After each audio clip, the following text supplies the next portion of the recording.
like to say to anyone? All right, let's record this. You want a break? Take A break. Okay, after the break. 5-minute recess. 5 minutes, and then we're gonna get it. Are we gonna get Jussie? No. Oh God, a 5-minute break! Oh God damn it! Supposed to have dinner with my family.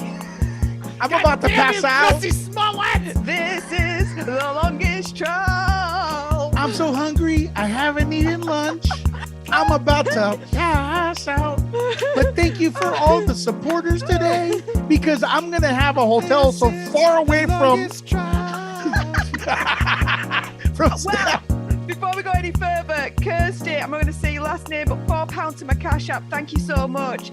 Denise, another £4 to my Cash App. No messages. Thank you so much, though. Melissa R. Nearly £20 to me Cash App. Thank you so much. And she says your commentary adds so much to this stream. Well, thank you very much. Really appreciate your generosity. So thank you very much for that.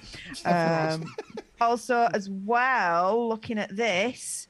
While you're looking, Melinda's like, another break? Are we in kindergarten? I know it's a lot of breaks, but that was pretty long. Yeah. Go ahead, Steph. It was.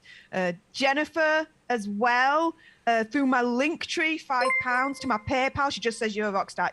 You're a rock star for even considering donating. So thank you so much. You all are so generous right now. Wait a second. Did Jussie Smollett really call himself the gay Tupac? No, he didn't. Is that real? No, or are you just digging a knock at him? If he really said that, that's unbelievable. I need a reference, Jessica. Oh my goodness, Kelly, just again through my link tree, PayPal, £5, thank you. She says, have fun in Vegas, keep the boys in line. I will do.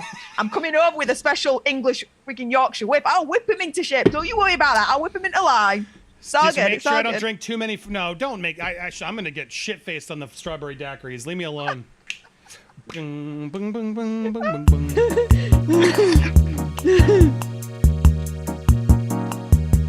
Oh, Brittany posted on Instagram. Oh, you can have a Brittany break.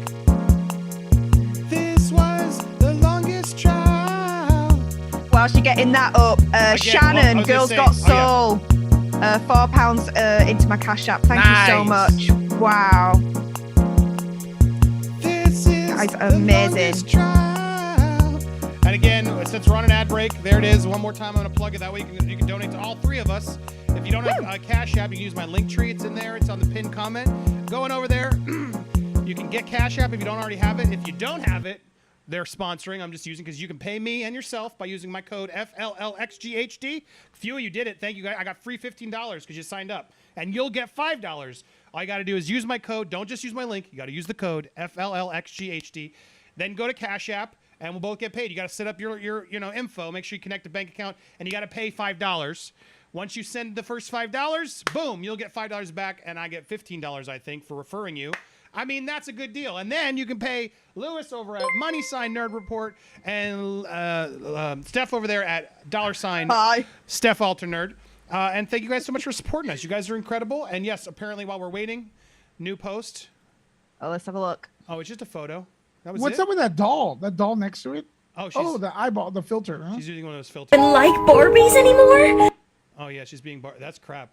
I went in my TV, bored out of my mind because it's all guy movies in my house. There are over 300 movies for Barbie. She's effing funny, too. I like Barbie. Yeah, my daughter loves those Barbie movies. There you go. All right, well, thank you for the that was a Brittany break. And I want to thank Denise as well for Cash App. Thank you, Denise, so much. I really appreciate you. Check Twitter DM. He did call himself Gay Tupac. No, he did not. What? Are you fucking kidding me? Oh, I'm going there. Don't forget this guy, the hero of the day. Actually, he ended up not being the hero, but I think Pen Guy did. But Elise, through my link tree, PayPal, £5, thank you. It said, sorry, South African exchange rate sucks. It don't matter. Just generous even donating a quid, you know what I mean? It's amazing. But thanks for great content. Hope you cover Oscar Pistorius in your crime series. Will be nice to get a new insight. Elise pronounced Elsa from Frozen. Okay, thank you, because you probably are a part of the alternate tribe, and you know my pronunciation is absolute shiz. So thank you. I also want to thank Jennifer. Elsa. Sorry, I want to also thank Jennifer. I've never had this kind of compliment, so I don't know how to react. But I appreciate it. Baby, you're fire, she says. All right, yeah, you are. So thanks, Jennifer. Blue hats. I gotta say, I'm gonna buy like 2 more of these. I should have known when I was a teenager that this was gonna, get me all the prom queens and everything. The blue hat. Where were you all my life, blue hat? Where were you? Damn it! All right. Thank you. I also, just real quick, Amy, and then Tanya says, Here's $5. I'm 52 and I may be dead before sentencing. Jesus. But yeah, we're all feeling that way. But you'll make it through. But yes, wine is my new therapy. She's wrong. Look at this. Jussie Smollett considers himself the gay Tupac. Oh my God, that's cringe. Oh my God. He actually said that. He said it after the alleged. Wow. Oh my God, this guy's so full of himself. This guy's one of the worst out there. Oh, I'm so sad he's bamboozled all these people. You can just tell this guy's got issues, man. And typically I don't want to just keep clowning on a guy I don't know, but there's so many little things he's just shown over time, and he's so arrogant. No, just will not. Oh, I can't believe that's real, but there you go. That was real. All right, as we're going through, make sure. Wow, they just keep coming fast and furious. That's awesome. Thank you for supporting Andy and Alicia. I want to say thank you for the Cash App before Andy says thank you to this person. Someone else supporting Andy? Hold on, I'm trying. I hit the wrong buttons on this. There's so many chats going by.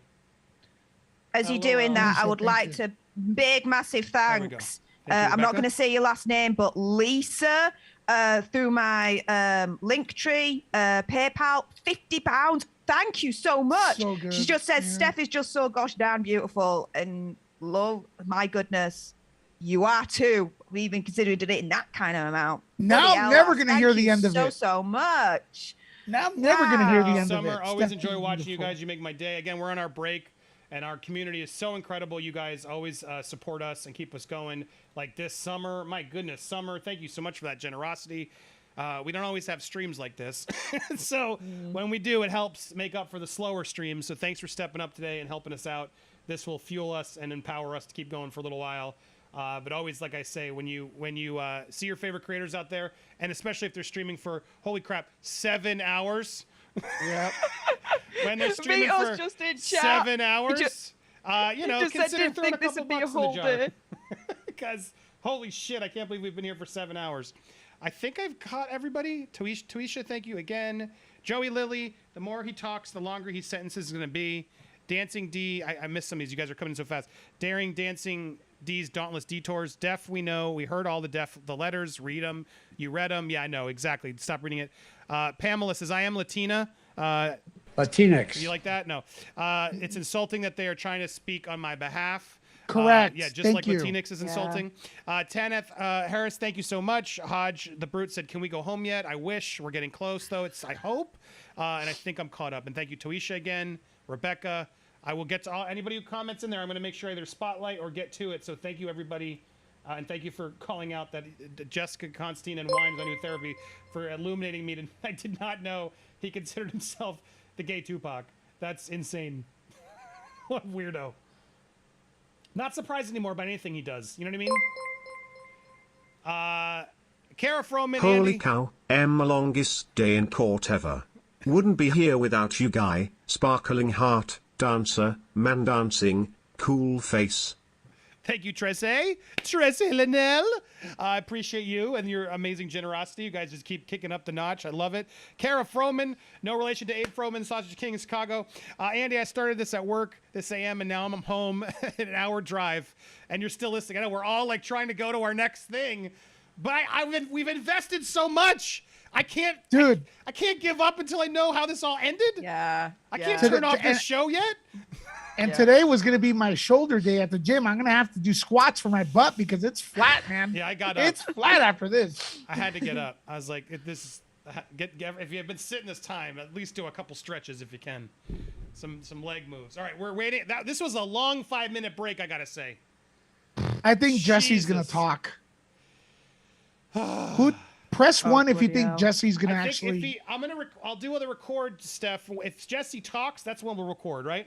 And then Yeah, hopefully the sentencing will be right after, and then we'll give you our wrap up, and then I'm getting the hell out of here. But I'm gonna upload that separate piece because this 6 hour, I can't edit this piece. It's too long. I'm afraid YouTube's not even gonna let me. If it goes much longer, it's gonna disappear. So you guys definitely were here and caught it. All right, we're waiting. we are here and ready. We've been ready since 11:30 in the goddamn morning. Vito, I saw him. Vito, you must be so glad I bailed like 3 hours ago. I think it was more than that. Well, more than that, dude. It's way more than that. We're still waiting. If you want to come in at the end, it's the same link. I'll let you. But yeah, it's getting insane. We are so close. I'd like to thank Nicola, straight into my Cash App, £10 from one cheeky Nice. Brit to another. Thank you so much. And also as well, Amy, I'm not going to say your last name, £5 through my Linktree PayPal. She says it's not much, but I hope it helps. Anything, even a quid, like I said before, is generous enough for you to even consider. So thank you so much for that. That's so kind of you. So And we're going to be covering wow. CinemaCon next month. It's good. This is all going to go to the Vegas trip and stuff like that. And thanks to all the support today, you've ensured that I could. I mean, I don't even have to be near Steph at this point. I could have. If any viewer is really wants a task, because I was going to try and do it, it's not going to have time. But if any viewer wants to help me out and they can't pay, but they're like, I'll give you a couple minutes to help, and wants to go back and find the time code moments, I think I need help. I think Phil's trying, but if I see anybody actually put the time code moments of the more important moments, Jussie's retrial avoided, whatever. If anybody can figure out or watched and can do it quickly and put those in there, I think it's @ the number, right, Steph? Is that how you do it in a comment? All you do is the @ and the number. Commenters can do it. In the comments, In yes. the comment, all you do is the @ symbol, and then you put the 00:00:00, but the actual time code. And that's how you actually can link a time code in your comments if you didn't know that. But some people, if you know what I'm talking about and somebody feels up to it, please, no worries if you don't. But I don't know if I'm going to ever get to it. But if somebody was like, hey, I do that, you'll be helping a lot of people, because I'm sure they'd love to have breaking points to find some of these fun moments. And I don't know if I can go back. I just don't want to do it anymore. I have a question for you, Andy. Is this actual live image from the door or whatever the wall is? Yeah, they pan up during the breaks to the symbol when it's a break, so people can make sure know it's they're not off stuck. camera and it's off. The mics are off, and then they'll come back down when we're ready. It's not a 5-minute break. This should be what happens at the Johnny Depp trial, because they said one camera, and I imagine there'll be a feed somewhere that does a similar approach to this, and if that does, we will be here covering that as well. But those will probably be more long days and a lot of stuff. It'll be more serious than this, but I'm figuring out our best way to cover it for you guys. But I know it's going to be several weeks long, so bear with us. But we may pivot over there just because it's a big one, and stay tuned. Yeah, I was on time this morning for once. I know the one time I was on time, they were late. Jussie was late. Dun, dun, dun, dun, dun, dun. All And right, I'd guys. like to now thank Alicia. Thank you so much, hon, for the £1.50 into my Cash App. Cash App, that's where the Cash App. In the Cash App, that's where the Cash App. Nice. Really appreciate your generosity, love. Thank you so much for that. All right, so long 5 minutes, but I'm hoping this is a longer break, so I'm hoping after this they will just get to it. There must be a conversation here to be like, yo, we gotta get to the finale here. So I imagine all that's left is Jussie, if he's gonna make a statement to the judge. The judge is probably prepping everything and see if Jussie's gonna change that. I doubt he will at this point. Although I don't know. I bet you if Jussie does offer forgiveness and acceptance, maybe that'll help him. If I see that, I won't be as mad if it's a lesser sentence. If he does not do that and it's still a lesser sentence, I'm gonna be pissed. Guys, final thoughts as we get prepared for this. What are your expectations here? What do you think going in? Commenters, send it on over too. But Steph, we'll go to you. What's gonna piss you off in this? That he gets less than a year. If he gets less than a year, that's going to knock me off completely. Now, if he apologizes beforehand, would that help you? No. It'll be too late then. He's apologising to save his backside rather than being sincere, I think, at that point. So I don't think the apology will actually be real.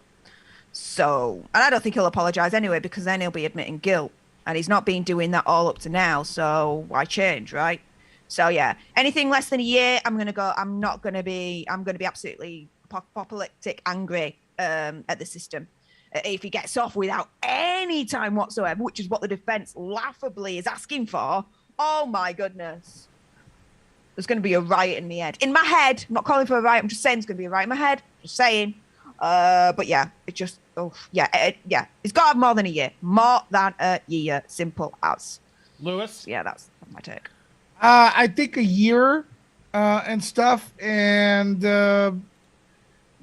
man, I don't know. The judge looks so pissed off, but they wouldn't pan the camera towards him when the prosecution was talking. So that would have been like another giveaway. But what's going to be like if they get him off completely? It's so damaging to real victims. You know what I mean? So like if they want to let him off, it's so bad. But there's always going to be a massive amount of people saying that, look, he was right, and they don't give, a person of color a chance, and they give him a conviction.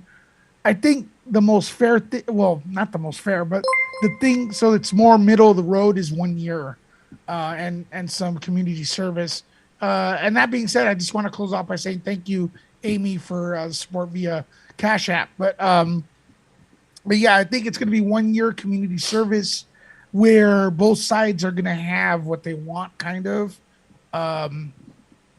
Is he going to really do a year though? Like if he gets a year, like doesn't it get turned into like 6 months? Doesn't it get cut down? So that's another thing. God, all I know is I have so much to do. This better fucking wrap up soon. No. This is fucking ridiculous that we're still waiting. I need this to wrap up. I need this to be over. I think you're all feeling the energy. So thank you for being here and helping to support us and keep us through this, because this has just been frustrating, man. It's made me so much more angry at Jussie. I was never really a fan, but I think a lot of you are feeling it. This waiting and watching and dealing with all his nonsense in real time. This guy sucks. This guy sucks. He has no concept of others. Like, he keeps talking about how much he's good for these communities, but I don't think he really understands how many people he's upset. And he still thinks he didn't do it, even though there's no evidence to prove the other way. Man. Like, I don't know. There's no evidence that anything that you were able to provide to make us think otherwise. And then on top of that, the jury did it, and all you're doing is still deny. And that's because I don't think he can at this point. His family's, he's sold his family, right? Who knows? Maybe there was something with Kamala Harris. People were suggesting earlier. I don't even know. But this guy, I feel like he's just committed in his head, and some people do it, that they're innocent. They didn't do it, even when they did.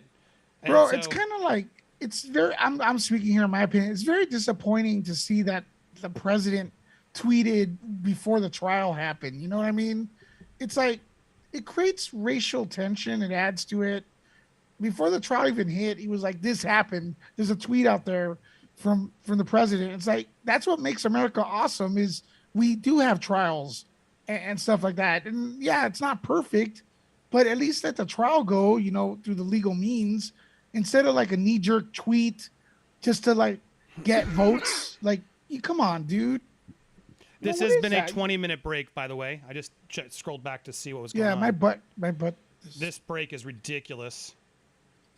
Are you sure you're not stuck here? Maybe look at another feed. I just went back. It's live. We're here. It's playing. The time's going, man. Yeah, it's pretty crazy. Whoa. What? That is not real. What? Hang on.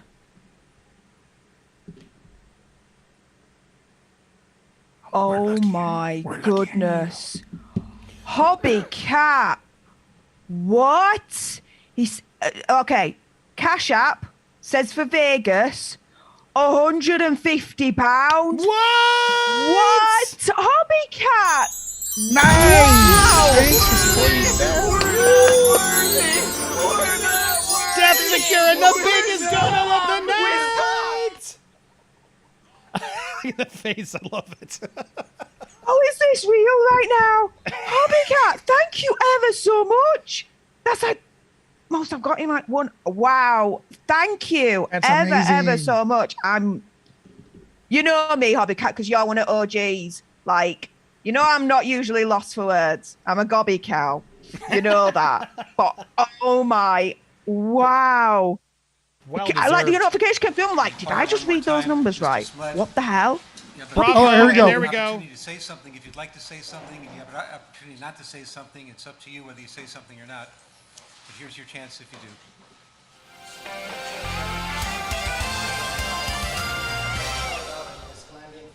We have been waiting has 6 very hours. Serious We're here. constitutional, technical issues, and many more issues, substantive They're issues. with complaining this about case. something.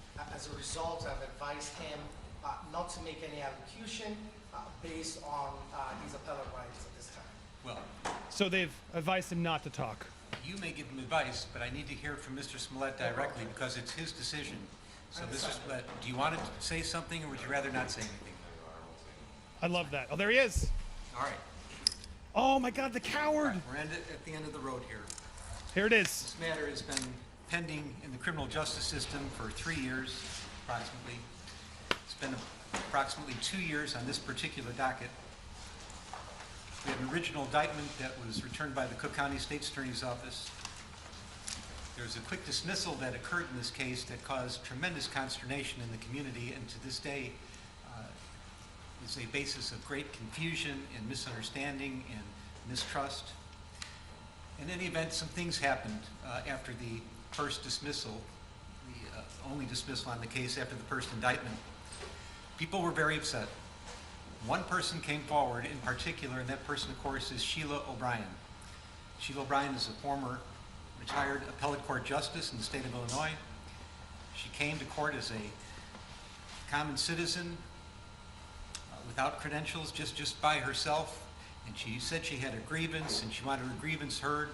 And she thought that with the handling of the case by the State's Attorney's Office of Cook County was so upsetting that she was losing sleep. And she explained in her petition all the reasons that she thought that a special prosecutor had to be appointed, not to necessarily indict or do anything in particular, but just to look at this and give it a fresh look because something appeared to be wrong. The case ultimately got assigned to Judge Michael Tooman. And I can say that among his peers, among his fellow judges, Michael Tooman is considered cream of the crop. He's a long-standing veteran judge, been a judge longer than I've been a judge. He sat in this building for many years. He sat on the appellate court of Illinois. He's the current head of the juvenile justice system. He has been a long-standing judge who has a reputation for knowledge, integrity, honesty, and always knowing what the right thing to do is.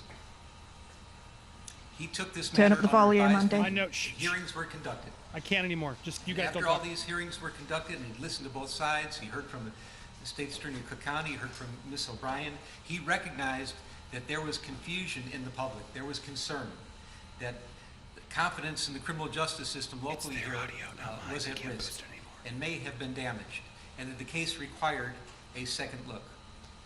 And Michael Tooman, in his wisdom, sought out the proper, what he thought to be the right person to address this. And he identified Dan Webb and the Winston Strong law firm as the people that might be able to take on the task.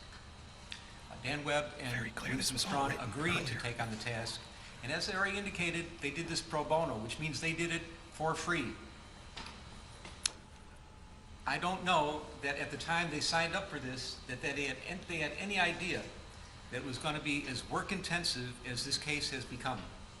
This case took several years, and we were slowed down by COVID a little bit, but the amount of pretrial motions that were filed were exhaustive. I have never, other than death penalty cases, which I used to preside over, seen anything like the extent of filing of pretrial motions. And I'm not faulting the defense for filing many motions. I will just say that this case received as much attention and was gone over every little bit of it by a fine-tooth comb as thoroughly as any case I've ever seen before. The stacks of pleadings are high. I've got stacks on my desk that are unprecedented. And we had to wade through all of them, and it took a long time to do that. And there was a tremendous amount of attorney manpower and billable hours that were lost by the Winston Strong firm. And they did it selflessly. They did it because they thought they needed to do the right thing. All I can say is, the member of the judiciary, thank you, because that was very, very extraordinary. And I have no idea what the amount of billable hours are, and I can only imagine, but I think it is huge and truly significant. In the other event, what happened here is that after Mr. Webb and his team reviewed the case, they had several assignments, one of which was to look into the conduct of the State's Attorney's Office, and they returned a report to Judge Tooman about that, their findings about that, another about the Chicago Police Department and their handling the case. They did that. But what's relevant here, of course, is that they went to another grand jury, and they returned a second indictment.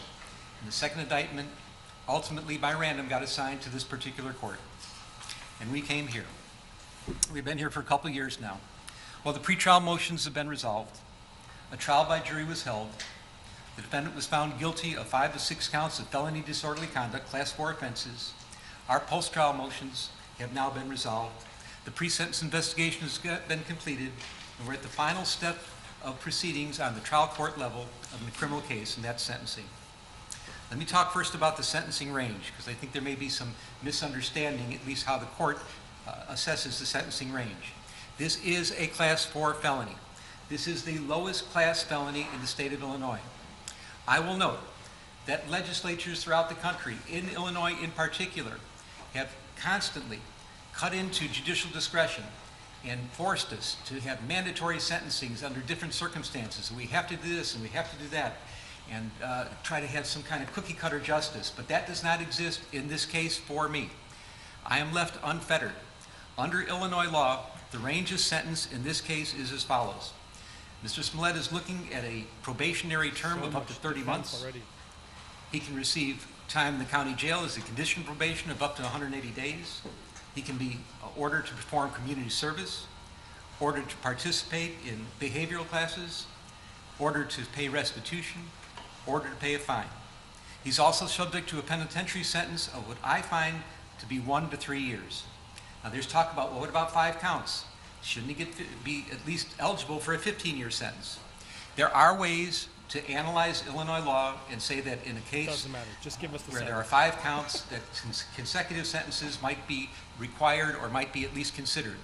I don't believe that I could ever make the findings that are necessary in Illinois law, and I'm not going to have a long dissertation about it, but I don't think those findings would apply. I don't think Illinois law, for the facts I have before me, would allow for consecutive sentences. So as far as I'm concerned, the penitentiary sentence, should there be one, would be 1 to 3 years.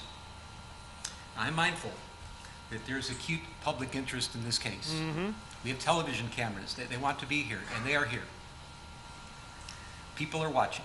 People seem to care passionately for varieties of reasons about this case, and the reasons are many. And let me be clear that the sentence that I put down today and render down to Mr. Smollett is not in any way, shape, or form to assuage any public sentiment in any form at all. I'm listening to things that were brought to me in court today, people that have participated in the aggravation and mitigation portions of the presentation today, but this is not for the public. The sentence that's going to be rendered today is going to be strictly for Mr. Smollett. It's going to be fashioned for him. And when a judge sentences somebody, and I've been doing this for quite a while now, you have to look at both the crime that was committed and the person that committed it. How did the person get here? Who is this person? What is the crime? You put them together, you look at the sentencing range, and you try to find something that is just and fits and makes sense and that is right. And that's what we're going to do. Let me tell you, Mr. Smollett, I know that there is nothing that I will do here today that can come close to the damage you've already done to your own life. Oh. You've turned your life upside down by your misconduct and shenanigans. You've destroyed your life as you knew it. And there's nothing that any sentencing judge could do to you that can compare to the damage you've already caused to yourself. So who is Jussie Smollett? Who are you? And how, out of all people in the world, did you get to be here, sitting in the courtroom in Chicago at a sentencing hearing, convicted of faking, hoaxing, racial and homophobic hate crimes? How in the world did this happen? Well, there are ironies in this case, and the ironies are many and they are profound. And I'm talking about the testimony I heard under oath from Mr. Smollett, corroborated in large part by the pre-sentence investigation. Mr. Smollett chose to take the witness stand, which of course is his right. He took an oath and he got on the witness stand, and the first thing he did was to introduce himself to the jury. He wanted the jury to know who he was, where he came from, what he was about.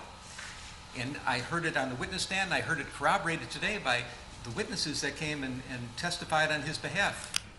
There's no question, Mr. Smollett was born into a mixed-race family. His mom is an African-American woman. His dad was a white Jewish man. There were 6 siblings. And if you can say anything about this family, and we're talking about a very, very tight-knit family, a village that was always in sync with each other, that cared about each other, was completely, wholly supportive of each other, you know that this family knew about matters about social justice more than anything else. That's what the family stood for. It is part of the fabric of their existence. I know that Jussie Smollett grew up knowing to be sensitive to matters about racial discrimination, any kind of discrimination, any kind of social injustice. And as a matter of fact, I'm learning more about it as we're going on in the letters I've been receiving and the testimony I've heard today. He's been doing this all his life. He doesn't just talk the talk, he's walking the walk. He's out there, he's advocating. He's involved in the community. He cares deeply about social justice issues. And for you now to sit here, convicted of hoaxing hate crimes, racial hate crimes, and homophobic hate crimes, the hypocrisy is just astounding. I don't know where to begin. I'll remember one thing that will always stick in my mind, and I've been involved in so many trials over the years, but something happened in this trial that it was remarkable, and it talks about your sensitivity to issues of social justice. You're on the witness stand. You're being cross-examined. Your liberty is at stake. It is your criminal trial. Mr. Webb is winding through some things on cross-examination, and he's going through some social media communications, and whether it was Instagram or chat or text, a little quibbling about that doesn't matter. But Mr. Webb found a line that he wanted to confront you with, and he said, "Didn't you say," and he used a word starting with the letter N, "meet me at this place at this time," and I'm paraphrasing. And rather than just answer the question, which is what a witness is supposed to do and expected to do in their criminal trial, you stopped the proceedings. You said, "Mr. Webb, out of respect for all the African American people in this courtroom, you should not be using that word." And I was amazed, but it showed, and I'm not talking about the parrying and the gamesmanship that may go on between a prosecutor and a witness on the stand. That's not why I'm telling this, recalling this event. But what I'm talking about is how sensitive you were to any kind of slight, that anybody, if the wrong words come out of somebody else's mouth, you're going to get up and speak up and complain about it. And make sure that they know that they're not behaving the way you're supposed to behave. So you know better than anybody else that these are serious matters. They're serious to you. They're clearly serious to you and as your whole family. And for you to be here now, convicted of these hate crimes, it's just astonishing. Faking hate crimes. So why did this happen? That's a good question. I think that's the question on everybody's mind. There's some conjecture you did it for the money. Frankly, I do not believe that you did it for the money. You were making, the evidence showed, close to $2 million a year when this happened. I don't think money motivated you at all. But the only thing I can find is that you really craved the attention, and you wanted to get the attention, and you were so invested in issues of social justice, and you knew that this was a sore spot for everybody in this country. You knew this was a country that was slowly trying to heal past injustices and current injustices and trying to make a better future for each other, and it was a hard road, and you took some scabs off some healing wounds and you ripped them apart for one reason. You wanted to make yourself more famous, and for a while it worked. Everybody was talking about you. The lights were on you. You were actually throwing a national pity party for yourself. And why would you do such a thing? Why would you, I understand, you crave the attention so much, but why would you betray something like social justice issues, which you care so much about? And the only thing I could conclude is that, and I acknowledge, there are wonderful sides to you. There are very giving and charitable and loving sides to you, but you have another side of you that is profoundly arrogant and selfish and narcissistic. Yes. That's the only thing that can be concluded. And that bad side of you came out during the course of all these events. Let me talk about hate crimes for a minute. I've been a criminal judge for many years, and I've heard many victims of crimes testify in front of me. And any victim of a crime, no matter what the crime is, they are demoralized by what happens to them.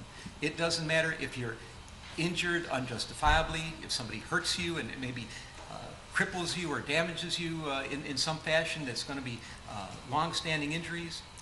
If your property is stolen, your vehicles are stolen, people go into your homes, your possessions are stolen, People do all kinds of terrible things. It is a demoralizing experience, and sometimes it's the worst experience that anybody can ever go through in their entire life. And then if it turns out that the motivation for the criminal to do something bad to you was because they hate you because of your race, because of your ethnicity, because of your gender, your sexual orientation, your religion, your age, your disability, if that was the reason for it, it is exponentially worse. There is nothing worse than to be a victim of a hate crime. It is the worst thing that can happen, especially in our country with all our history and all that we're going through now to try to get around some of these issues. Hate crimes are the absolute worst. And I believe that you did damage to real hate crimes, to hate crime victims. There are people that are actual, genuine victims of hate crimes that you did damage to.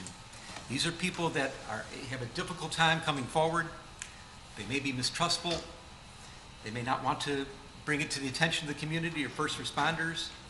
There may be some trepidation. I don't know for sure how much damage there was. I don't know how this is going to impact other people, if they're going to be hesitant to come forward because they're going to think that they're going to be accused of acting like you and doing a stunt like you pulled here. I don't know if first responders are going to be more doubtful and skeptical of people that come forward, real victims of hate crime, because of what you did here. I'm hoping it's not that way. Now I'll show one of the ironies in this case, and I find this pretty profound. I got letters from people that advocate about victims of hate crime their entire lives. They devote their lives to this. I'm talking in particular Derek Johnson, president of the NAACP, Reverend Jesse Jackson. He's an icon here in Chicago. No introductions necessary. They devote their whole lives to addressing issues about social injustice and hate crimes. And they are here today asking me to show you mercy. And I take that seriously. I find it profound. I take it seriously. And I know that they're in a better position than myself to educate the public about that topic, about the damage you've done to real victims of hate crime. And I am confident that because of all the attention that you've garnered here on this case, that they are going to seize the opportunity and they will educate the public and they'll be talking about this and they'll try to mitigate some of the damage that you've caused to real victims of hate crimes, and they're better positioned to do it than I am, and I will defer. But I will acknowledge that you have done some real damage.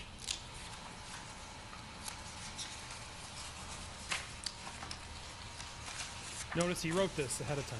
I want to talk about your premeditation. Again, I've been a criminal judge for many years, and I know that people end up where you are right now, awaiting sentencing on their criminal trial. And how did they get to court? How did that happen? There's some people that wake up in the morning, they have no intention of doing anything wrong. They're not looking to do anything criminal. That's the last thing on their mind. But there are crimes of impulse that happen. Road rage, a barroom fight, bumping into somebody, words are exchanged that somebody finds insulting, and sometimes weapons are available, and the results can be horrific, and they can be permanent. And people are sitting here and they're wondering themselves, how did I get here? I wasn't looking for trouble, but trouble just seemed to find them, and crimes and impulse. And when I'm saying that I have to put the person and the crime together and try to mix them and understand who it is that committed this crime within the sentencing range, and that's part of my job to do, I consider how the person got here. So, but this is not a crime of impulse. There are also crimes of opportunity. Walking down the street and somebody they left the keys in the car with the motor running, and they take the car. Or they're in the department store and they see someone put the credit card on this side and they go to adjust their baggage on the other side and grab the credit card. Those are crimes of opportunity.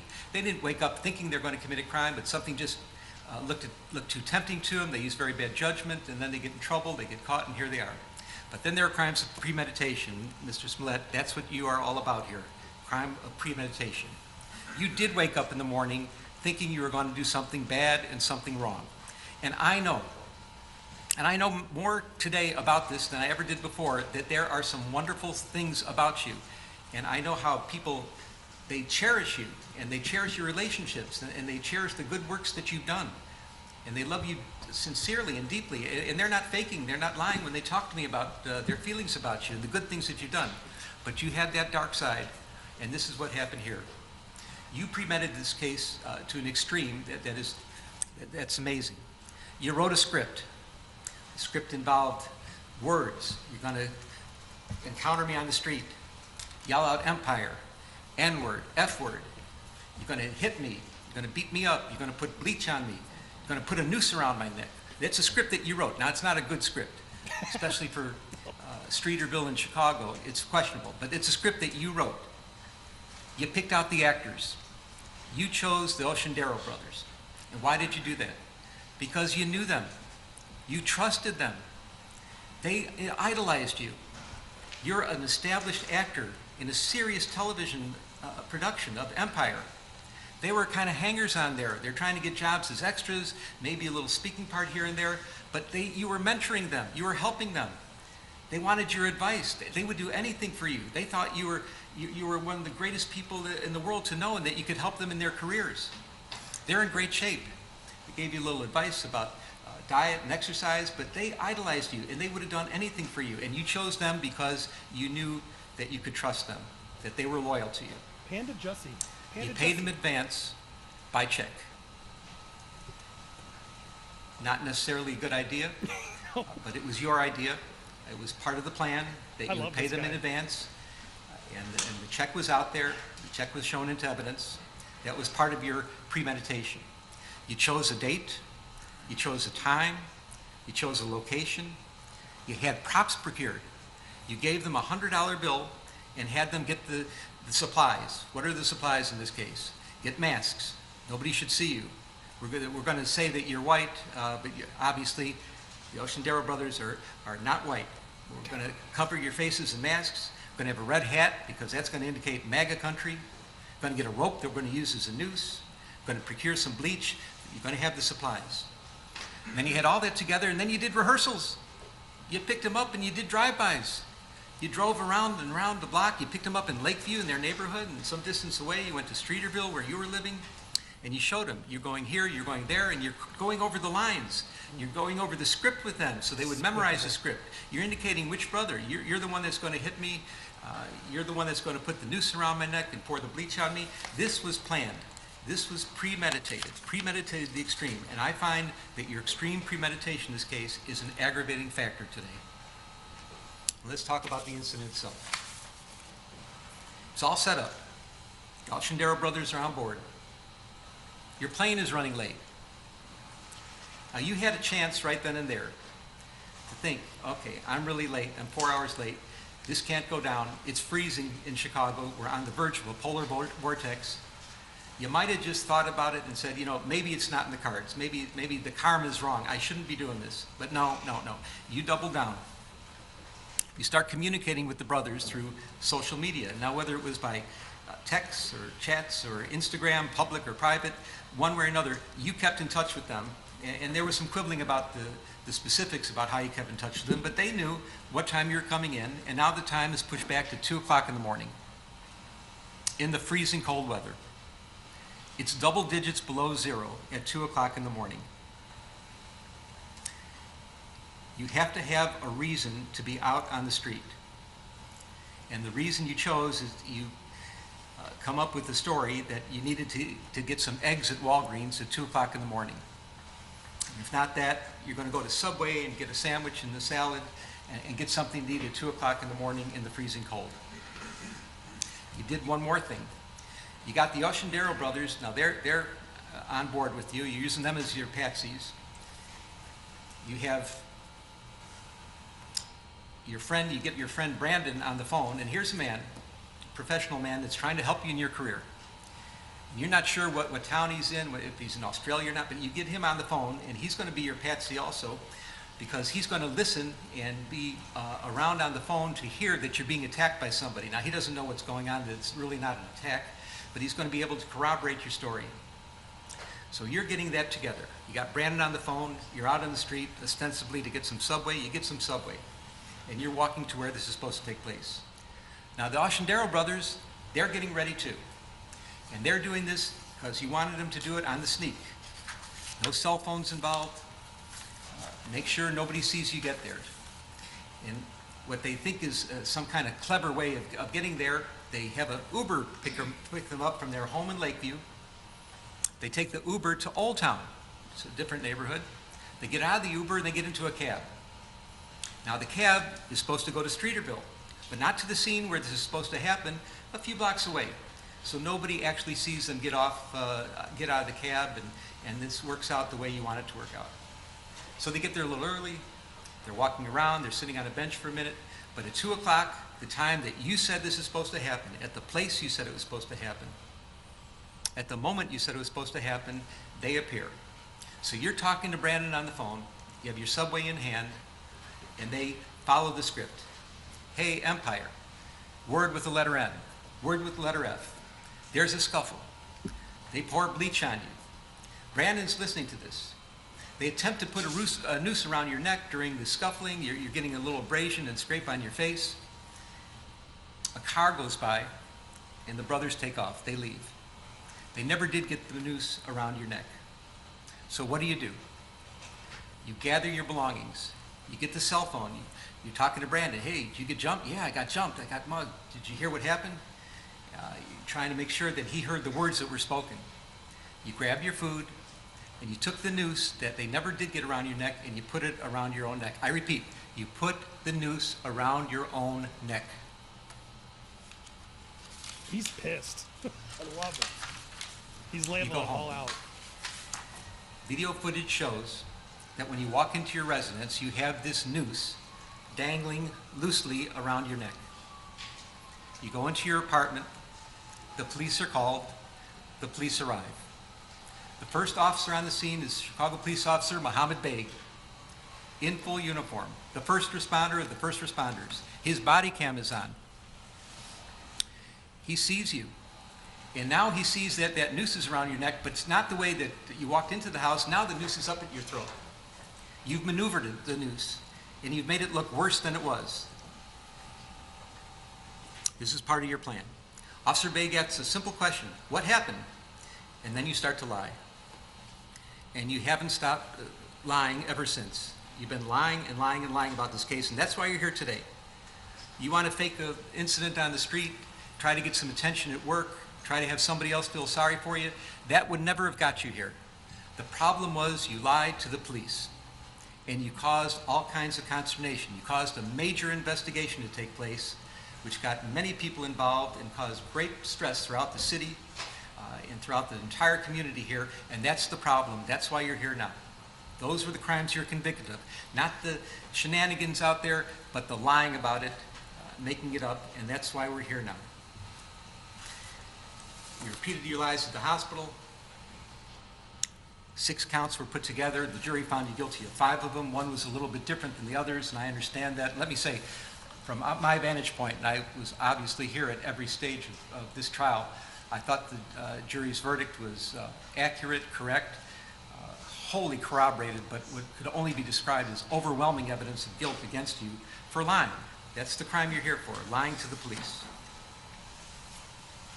Well, Officer Beg took this very seriously. He said, that's a horrible thing that happened.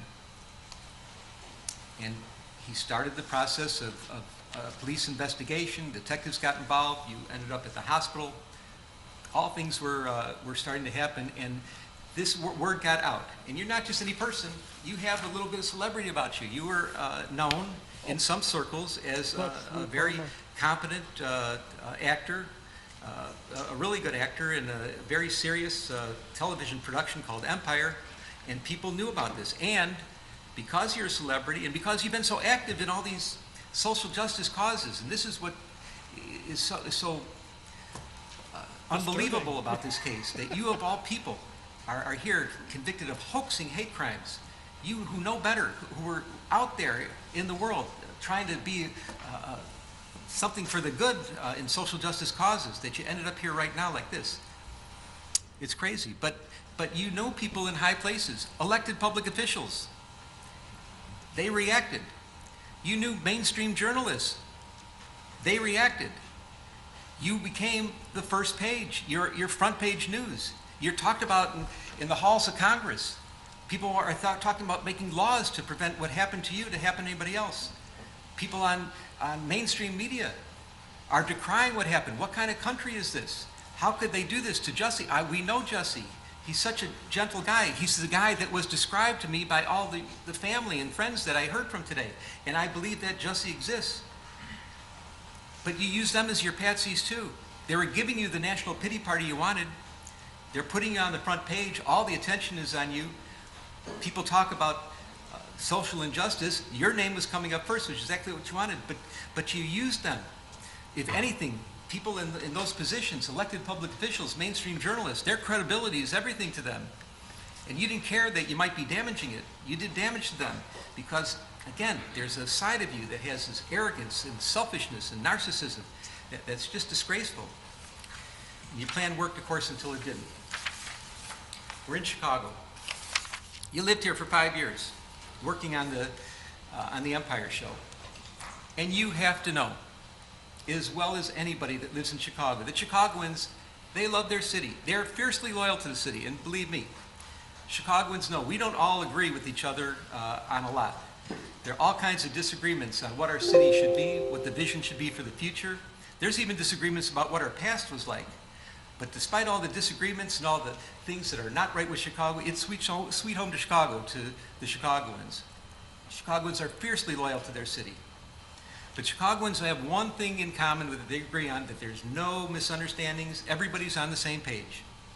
And that page is crime is a problem. It is a major problem. Nobody disagrees. And we know that police resources, they are valuable. They're limited. Detective resources are precious, and they cannot be squandered. And what you did, because you were selfishly, arrogantly, and narcissistically bringing attention to yourself, it's the only reason you could have been doing such a crazy thing that you did, was you took away a lot of resources from other places, from other real victims of real crimes. You used up the police resources for your own benefit. And that's a big problem here. What you did is you created what we call around here a heater. What's a heater?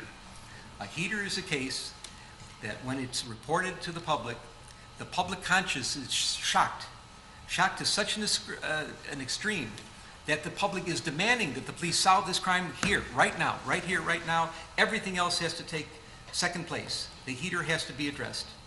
And you created a heater. And boy, did they put on an investigation.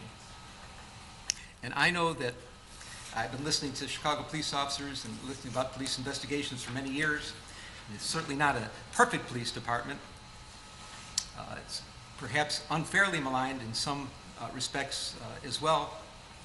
I'll match the homicide detectives here against any in the country for their competence and thoroughness. Not a question about that. But what they did in this case is extraordinary. I have never seen, even in some murder cases, the amount of police work that went into this investigation. You did exactly what you didn't want to happen. They put so many police resources into this. When I say what you didn't want to happen is you never wanted this case solved. You thought that somehow you'd be able to skate by and nobody would ever know what really happened here, and you're going to walk away from this, and it didn't go down like that at all, of course. So they solved the case. And what happened? It turns out that you're not a victim of a hate crime. You're not a victim of a racial hate crime. You're not a victim of a homophobic hate crime. You're just a charlatan pretending to be a victim of a hate crime. And that's shameful, especially from the family you got brought up with your family values. It's so sad. The damage you've done to yourself is way beyond anything else that can happen to you from me or any other judge that would be sentencing you in this criminal case. You are now a permanently convicted felon. Your family who loves you and supports you, I don't even want to use the word forgive because forgiveness isn't even necessary. They're with you so much, they're so tight-knit, but you have to live with the fact that you really put them through a ringer. You've embarrassed your valuable friends in high places, the elected public officials, people in the media. You've embarrassed them. You have to live with that. I don't know if those relationships can be repaired. You've become toxic in your own workplace. Your career future is uncertain at very best. It was really on a rocket ship to success, and now you've turned yourself into riches to rags, and it's so unfortunate. Your very name has become an adverb for lying. And I cannot imagine what could be worse than that. People talk about situations where somebody's lying and trying to manipulate and maneuver a story, and your name comes up as, oh, pulling a Jussie, something like that. That's awful. You're the butt of jokes. Comedians, mainstream talk show hosts, they make jokes about you. They do sketches about you. I can't imagine anything worse than that. Now, this is all self-inflicted. These are things you did to yourself. This is self-damage. Well, some people may think that what you did is funny, and that there's some room for humor or jokes about it. But I assure you, this court does not. I don't think there is anything funny at all about hoaxing and faking racial hate crimes, hoaxing or faking homophobic hate crimes. I think that is disgraceful. There is nothing funny about it. There's no humor in what you did whatsoever. All because you're selfish, arrogant, narcissistic. At least you have that side in you that came out through this case, and you kept doubling down and doubling down and doubling down. It's not funny. It's not funny at all. And I'm your sentencing judge, and I don't find it funny. So where are we at? We're at the end. You are convicted of a Class 4 felony. It's presumptively probationable, but we have some real serious aggravating factors here. Your premeditation, which I've described. The pain you've caused to real victims of hate crimes, which I've described. The damage you've done to the city of Chicago, I've heard. It's been talked about. I'm mindful of the city's request for restitution, and if I'm going to fashion that, consider that request, I have to fashion the sentence accordingly. And above all, the capper of all cappers, your performance on the witness stand. This could only be described as pure perjury. You got on the witness stand, you didn't have to, you did, you certainly have a right to, but you committed hour upon hour upon hour of pure perjury. And I find all those to be ample factors. If this court were to decide that the things you did, that any kind of probationary sentence would deprecate the seriousness of the offense and you need to go to the penitentiary, the record is clear and it would support it. But I'm looking at everything in its totality. And I agree. It's told to me today, you can't judge everybody by one bad thing they've done in their life. I don't know if it's the only bad thing, but it's the only bad thing that I'm concerned about now. And that you do have quite a record of real community service and quite a record of attaching with people. There is a lot of mitigation in this case as well. And I'm mindful of the pleas of mercy, particularly from people that are in the arena of dealing with social justice issues, that are fighting, seriously fighting, not playing around, not doing games like you were doing, but seriously fighting for matters involving hate crimes of all sorts. And they're asking you for mercy as well. So I'm trying to consider who you are as a person, how you got here, how somehow you strayed away from your family values, you let that dark, narcissistic, selfish, and arrogant side come out, and you persisted with it for years on this case. I'm fashioning the following sentence, and here's your sentence. I'm sentencing you to 30 months felony probation, and the probation is going to be to this court. You're going to be allowed to travel wherever you want. You do not have to live in the state of Illinois. You can report by phone. I know that if you're going to try to make a living and do some of the things you do, you may have to go to other places, New York and Los Angeles. You can do those things. You will pay restitution to the city of Chicago in the amount of $120,106. You are fined $25,000, which is the maximum fine. And you will spend the first 150 days of your sentence in the Cook County Jail. And that will start today, right here, right now. Mr. Smollett, so the jury found you guilty and I've sentenced you as I have. You have the right to appeal the findings and rulings of the court or ask your sentence to be modified. To do those things, you need to file a notice of appeal in writing within 30 days. You may also file a motion to modify your sentence, which would have to be filed in writing within 30 days. Anything not stated in those filings are waived for purposes of appeal. You cannot afford lawyers or transcripts. They would be provided free of charge. Do you have any questions? No, I would just like to say to Your Honor that I am not suicidal. That's what I would like to say. Okay. I am not suicidal. Okay. I am not suicidal. I am innocent, and I am not suicidal. If I did this, then it means that I stuck my fist in the fears of Black Americans in this country for over 400 years and the fears of the LGBTQ community. Your Honor, I respect you and I respect the jury, but I did not do this. And I am not suicidal. And if anything happens to me when I go in there, I did not do it to myself. And you must all know that. I respect you, Your Honor. I respect your decision. Jail time. I am not suicidal. Okay. Mr. Uche, let me inquire, are there any post-sentencing motions you care to present right now? Yes, Judge. Yes, Ms. Widow. The defense would wish to present a motion to reconsider sentence and file it in stanter.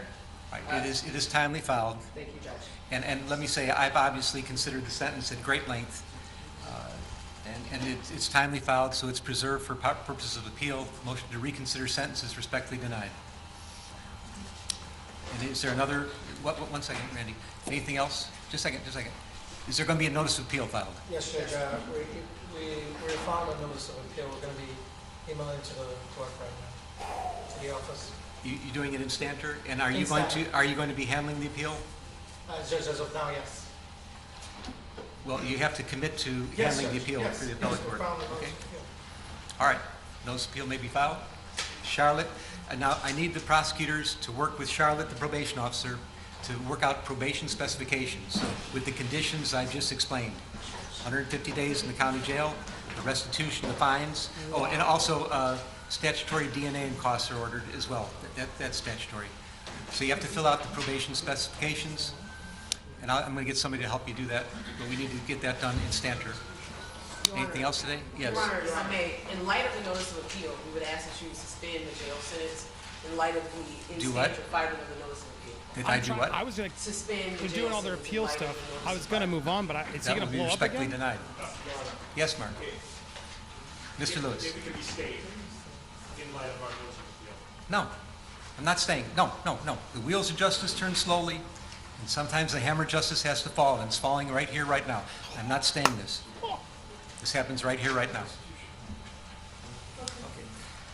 Charlotte?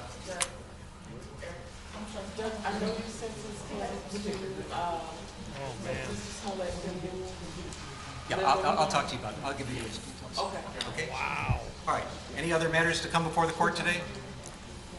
All right. Defendants remanded to the custody of sheriff. Court is adjourned. I am not suicidal. Stop laughing about black. I am not suicidal, and I am innocent. I could have said that I was guilty a long time ago.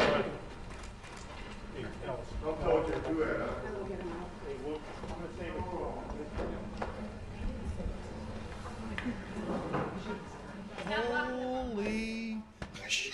What the hell just happened? That's just sad, man. I did not, you're watching our live reaction to that. I did not see that coming. I know the chat, we're all just like, what the hell? But as I was watching,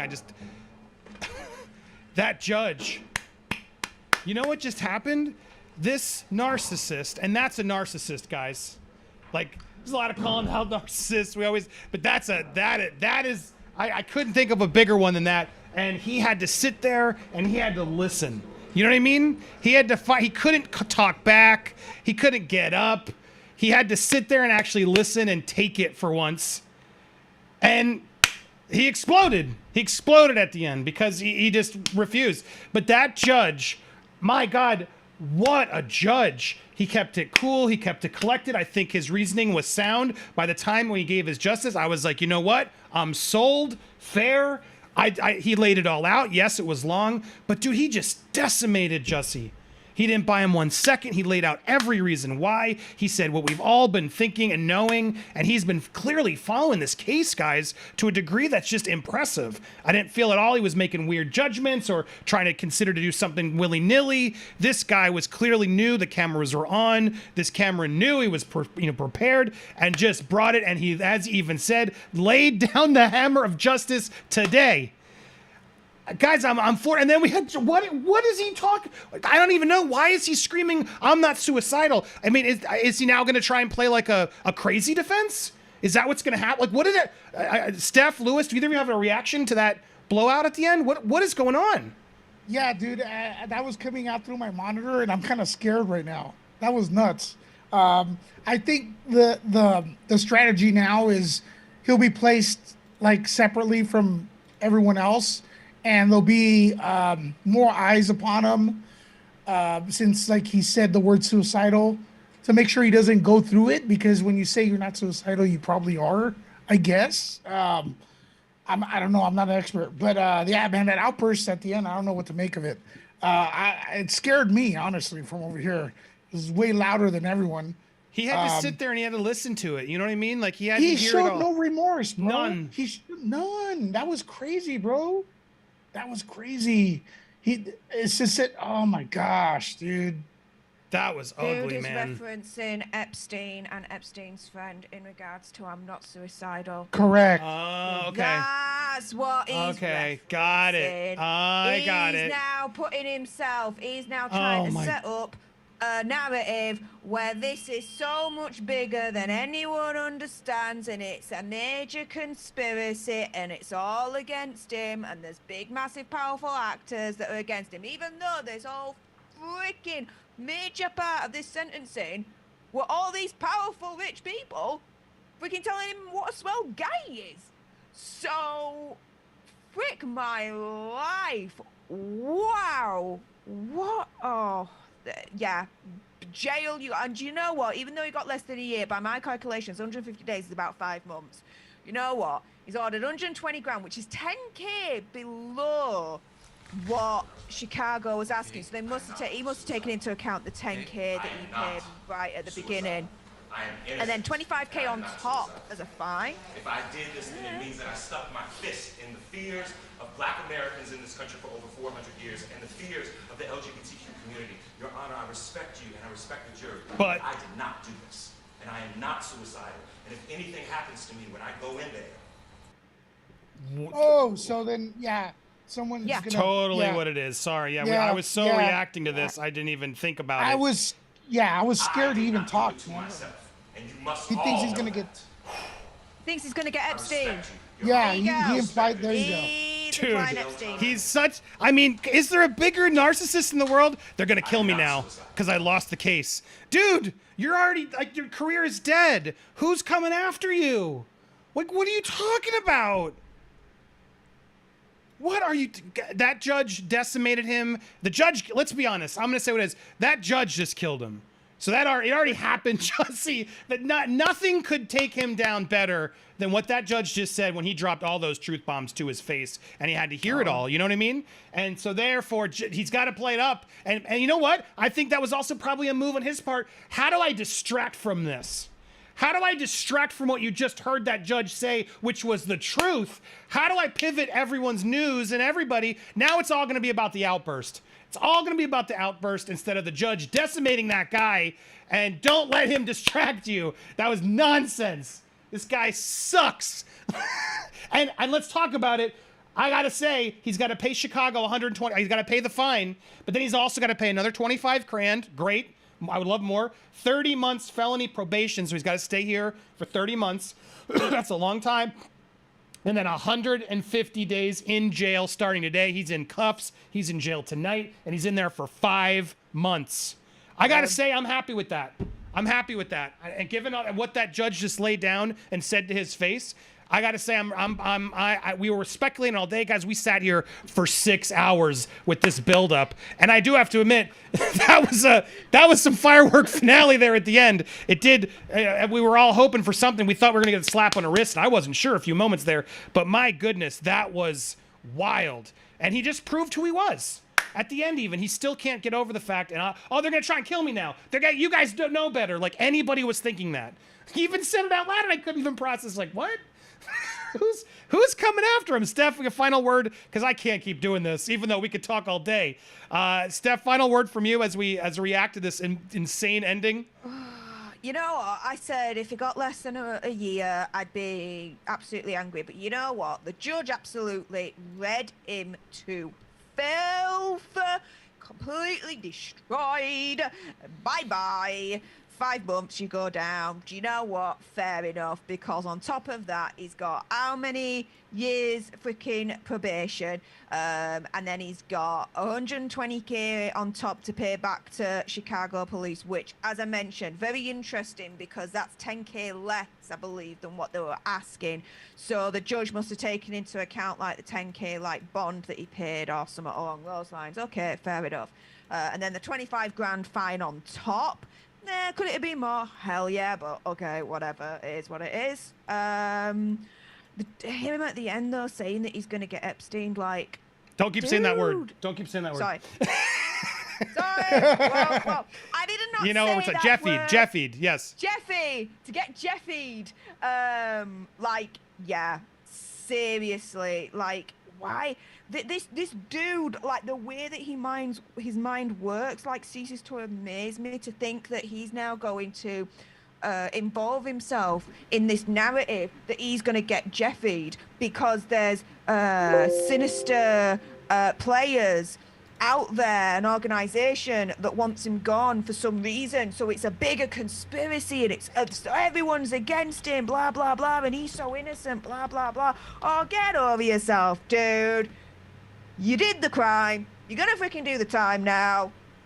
Bye bye, you're done. That's it, I'm done. Lewis, final thoughts from you?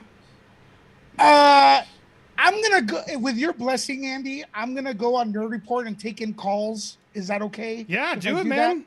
So go to Nerd Report. I'm just gonna take in calls. Go start it up right now. Hurry up. Go set it up. Start it up. I wish I could take your calls and talk about this. There's so much to talk about, but I've been streaming for 6 hours. Go hang up. Bye. Go. Set it up right now. Stuart, wait, we got a lot of calls. If you guys want to 150. call in with Lewis over at Nerd Report, go do that really quick. Hold on, real quick. Stuart with the 150 Cash App. Thank you very much. That's amazing. I couldn't interrupt the verdict. And Christy as well.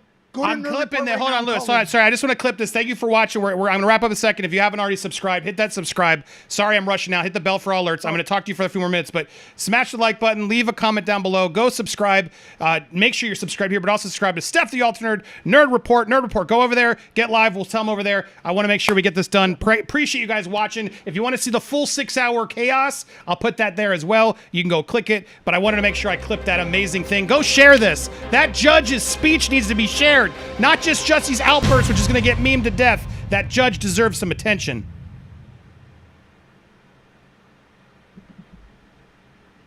All right, I'm here still as Lewis goes and sets that up. I wish I could hang out more, but I gotta go spend some time with my family. I've been streaming today. Thank you to everybody. I appreciate all that you did. I have so many things. I think we're gonna talk about this tomorrow. It's safe to say. I think tomorrow I will also take some calls. We will have some conversations about this outburst, the reactions to this outburst. Tomorrow we'll be live. No doubt, I got to react to this some more so we can all talk about what happened. So I hope you will join us. Hit that subscribe. We'll probably be live tomorrow around, I'll try and get a little earlier around noon because I can't stay too long. But join us tomorrow at noon live. We'll have some other content for you. I'm so excited to talk about this with you further. But as Lewis is setting that up, hopefully you guys can head over to Nerd Report, call in, keep the conversation going. Steph, any final words from you?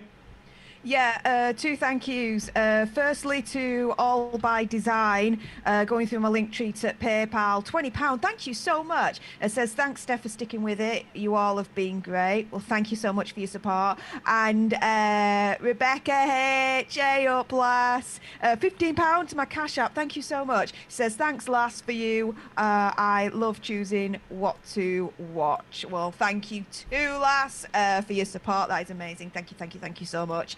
And yeah, I'm going to put my link in the chat. I would love to reach 10,000 subscribers. I'm nearly there. I'm at 9,423 and there's nearly 2,000 watching. So if just over 500 of you just press that nice little link that I'm just putting in the chat there, I could reach 10,000. Oh my goodness, that would be amazing, guys. So if you've appreciated it, me being here and whatnot, and you can't donate, that's absolutely fine. Even better, just subscribe to my channel. That would be awesome. Thank you. Yeah, and guys, I'm going to post that last outburst. I hope you will go check it out. I'm literally loading it now. I want to get that out there because this one's going to be too hard. Steph, I'm working on the title. Breaking Judge Destroys Jussie Smollett Court Outburst, right? Is that what it's called? Insane I'd say court outburst? Yeah, take out the E at the end of Jussie Smollett, the Smollett bit. Oh, do I keep spelling it wrong? Yeah. Yeah, that one. Yeah.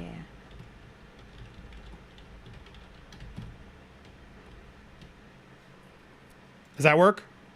That definitely works for me. Okay, I'm loading that up. You guys are going to be able to see that next. And I see Nerd Report is live. Mods, can you help me grab if you're still there? My God, my mods are the most amazing mods in the whole damn world.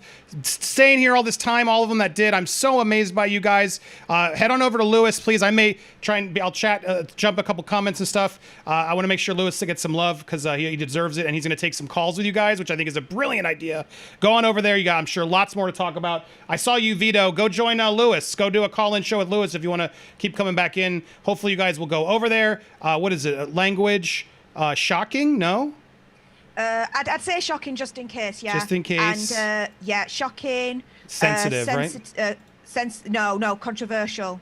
Oh yeah, I will none of put that. sensitive. Undo. Sorry, we're Undo. doing our Controversial. There we go.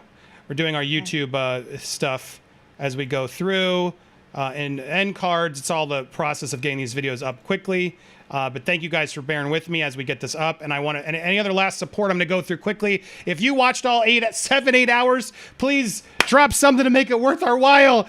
We appreciate you guys. Always support your creators, and I appreciate all you guys who already did. You guys were incredible tonight. We are always here for you if you like what we do, breaking down these stories. We'll be back in April with the Johnny Depp trial. So much more to cover, and we're here every day with so much other news. Thank you guys so much for being here. Steph the Alter Nerd, make sure you've subscribed to her over on YouTube as well. Just look up Steph the Alter Nerd. You'll find her. You'll see some amazing content. You'll be supporting an amazing person. I'm still in shock over this. I wish we could talk longer. So many were watching. I hate to bail, but my God, that was a long show, Steph. And it's late for you, I know. But let's head on over to Nerd Report. Let me see if I can find that. Holy crap, that was insane. Where is it? Hold on, I'm getting the link for you guys before we go anywhere. And I'm going to read your last little... oh, we missed Vito. He was in there, I think. Lewis, use this link if you want to replay it. Let's see here. Do I have the link? We should go to YouTube. Here it is, guys. Bear with me, and I'm going to read your last little moments here. That was insane. You know what? You couldn't have even made that shiz up even if you tried. Like that ending, end, like him saying that, like, wow, that came out of like. He's one of the biggest, craziest narcissists I've ever seen. Because he had to listen, and then he couldn't help himself, and then his first thought after it all, they're gonna kill me. They're gonna kill. I'm so innocent, Judge. I didn't hear a word you said, Judge. I'm innocent, and now they're gonna kill me. This dude. I mean, I don't mean to laugh because the judge said something else that I think was important. It's not funny. It's not funny. This guy, I mean, it's like Kanye in a way, you know, it's like wondering, like, is there something wrong with this guy? Like he needs, I think he needs a check-in with a therapist or something, a psychiatrist, whatever. This dude's not, I mean, he's going through a lot. So I hate to even, look, the cancellation of what he's going through, he did it himself. He keeps lying about it. He's put himself in there. This isn't cancel culture. He made huge criminal mistakes. He continues to lie, won't take accountability, and then he went through a court process that he could have probably just fessed up and it wouldn't have gotten as long and tedious as it did. He made all these choices himself. The jury found him guilty. The judge found him guilty. Jussie, it's over. Why do you keep making it be the butt of the joke? I don't even keep talking about this guy and giving him the energy. It's sickening to me, Steph. But anyway, there's Nerd Report. Head on over there, please. Show him some love. And then real quick, I want to make sure I got all these final chats. I saw some come in, I think. Barb M. Oh my gosh, thank you so much, Barb M. He played the judge. He'll pretend to get beat up. He's going to do something. I'll never believe this guy ever. I'm sorry, I'll never believe it. Is he going to try and fake a suicide to say, like, they tried to get me in there, I'm going to sue you? Like, this dude's a mess. Rebecca Roselle, thank you so much. It struck me to think he's going to try to off himself and claimed he was attacked because he's already claimed he's not sued something, but I could be way off. I know. Oh my God, that was insane. He has to have the attention till the end. Yeah, and the more I think about it, Steph, I think that was a distraction. Because he just got whipped. And I was texting you before, as I was watching, I was like, that judge decimated him. That was literally the worst thing that could have happened to him. I bet you the lawyers saw it coming. Everybody knew, but Jussie refused to accept it. And then, sure enough, that judge laid what I thought was such a calm, put together, well thought out, respectful, complimentary, but still pointing out the truth. And Jussie just was like, psh, F you, I'm not suicidal. I'm not suicidal. They're going to kill me. I'm not suicidal. Dude. I think he wants to kill himself, and now he's going to create the controversy so he can live forever. That's the type of dude this guy is. Oh my God, it's so scary. You got to have attention to the end. You're spot on, Sherry. Talking to spirits and laughing. Good. He's a disgrace. Pay for what you did. Amen. Hey, has Colonel Andy given up? No, we're still here. We did it. Thank you, Folkadelic. And everybody else who donated. My God, you guys were incredible tonight. That was an amazing show. And yes, we're going over to Nerd Report now. He's on taking calls. If you want to get involved, I may try and, if you stay for a little bit, I'll try and make a quick call. Head on over there. Keep the conversation going. Go support my man, Lewis. Steph, I love you. Thank you so much for sticking around. Kim earlier, Vito earlier. All you guys were amazing, helping this amazing news day. I got to get out. I want to go see my kids. You good? You got anything else, Steph? Nah, I'm good. All right, Jussie, it's over. You lost, man. I don't feel bad. You are nuts. God damn, people, just take some accountability. Oh, poor guy. Hit that subscribe button, please, while I still got you here. Make sure you're subscribed. They actually desubscribe a lot of you. Check the bell, because we got so many here. Smash the like and leave a comment down below. Or you really want to step up, you can hit that join. It'll mean a lot to me. Thanks so much for all you guys who already joined today. We had 6 new members. You guys are incredible. We'll be back tomorrow at noon talking about this and so much more. Hope to see you guys there. Thanks again for watching, everybody. Bye-bye.